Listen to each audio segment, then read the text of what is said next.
What is up, guys? Andrew here for Footloose Boots, just to do a quick little video on the runner's loop. Now, I've noticed this with some people when they do the runner's loop. They tie their boots and they do the runner's loop even if the boots really don't need it. Now, what do I mean by that? Well, let's say, for example, you have a boot that is a little too large, right? Just they run a little longer than you would like, right? So what are you to do? Are you just out of luck? Well, no, but a lot of people then tend to do a runner's loop, and that's where they get into problems. So they do the runner's loop and they're not really thinking of what that's going to do to the performance of the boot. So I'm going to put this on real quick.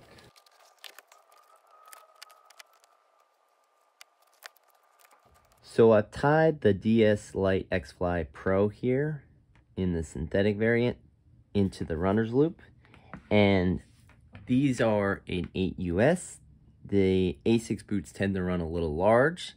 So after doing the runner's loop, I now have a giant amount of space. Now, I would still probably recommend going half a size down, but part of the reason why I have such a giant amount of space right here is because the runner's loop is pushing my heel back into the boot. And if you notice, it's kind of quite a bit of cushion here with the boot.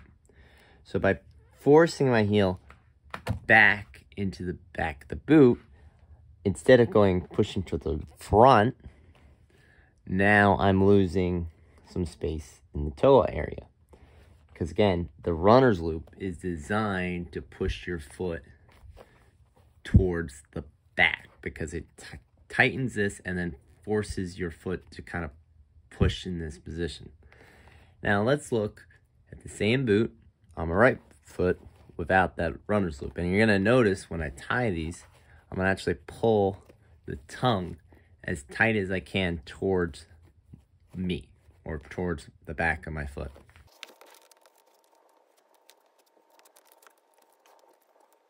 Alright, so I've tied the right foot up now. Again, not doing that runner's loop. And we're going to see how it fits in the toe box.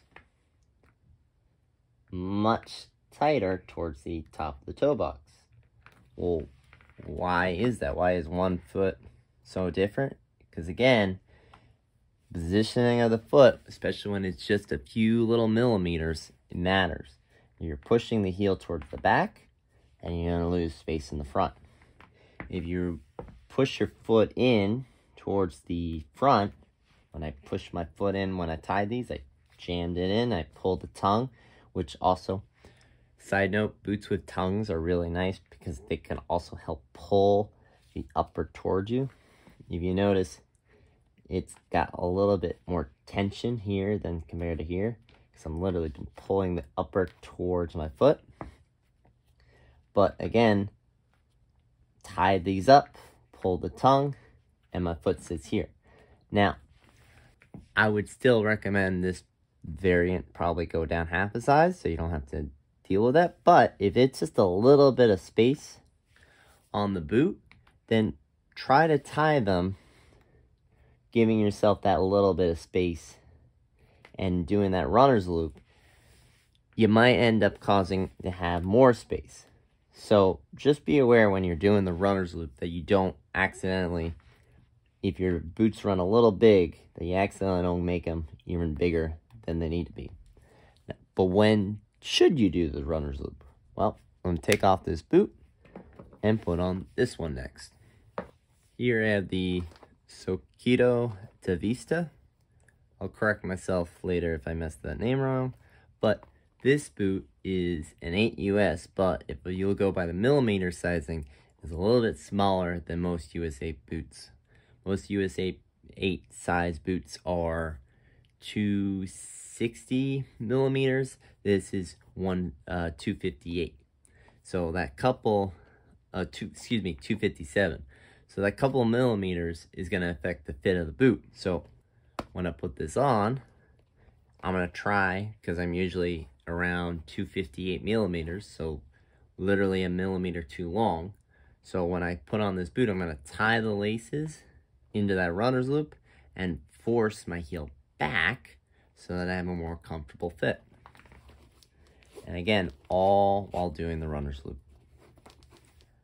Alright, so tied the laces up, and again, it's then that runner's loop, and it's pulling the upper tight across my foot, which is pushing the heel back, and just giving a little bit more comfortable fit towards the toe box, so it isn't so tight and cramped.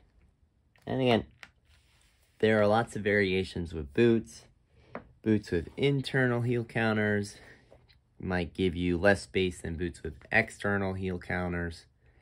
And, you know, some boots are a little bit wider. Some boots don't have tongues. And, you know, there's a lot of discrepancy, especially in terms of how you like your boots to fit. Do you like a little bit more space? Do you want none of the space at all? So, you know, when you're doing the runner's loop, just be aware that it does affect the fit of the boots. You know, there are certain boots that I can't wear if I don't do a runner's loop. If I don't do a runner's loop, then I literally just have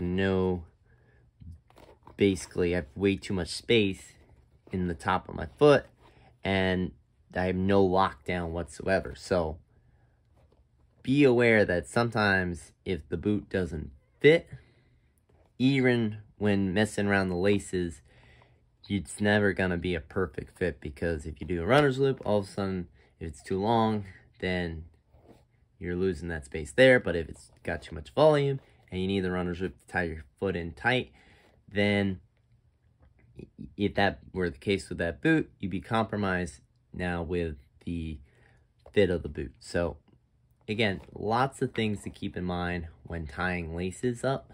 Just be aware that when you're doing the runner's loop, make sure the boots aren't too long, and play around with tongues. And again, if the boot is a little tight, great time to do the runner's loop so that you have enough space in the toe box.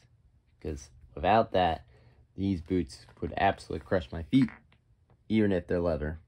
It is good to have that runner's loop just to give a little bit of pressure off the toes. Alright guys, I've been Andrew. Again, just a quick little video on you're probably doing the runner's loop wrong. Till next time.